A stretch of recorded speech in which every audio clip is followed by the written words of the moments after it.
সকালবেলা চলে আসলাম কচুরলতি উঠাইতে। তো দেখতে পাচ্ছেন বাড়ির পাশে অনেক কচুরলতি। আসলে এদের মধ্যে মাংস খাওয়াটার থেকে এগুলো খাওয়া ভালো। মাংস একদিন খাইলে আর খাইতে মন চায় না। দেখি এখানে কচুরলতি আছে কিনা। তবে এখানে একটা সমস্যা যোগ আছে। ও মা, এখানে কিন্তু কচুরলতি হয়েছে, আমি একটু দেখাই। এগুলো তো বড় বড়ই হয়েছে। এই যে কচুরলতি দুইটা, এই যে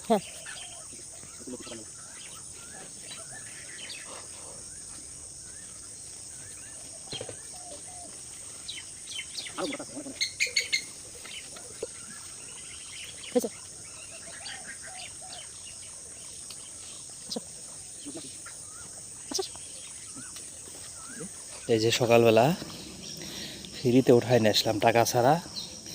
বাজারে গেলে 50 টাকা লাগতো। ভাবতেছি ঢাকালে যা ব্যবসা করবো কিনা। এটা চিংড়ি মাছ দিয়ে রান্না হবে স্পেশালভাবে। আসো।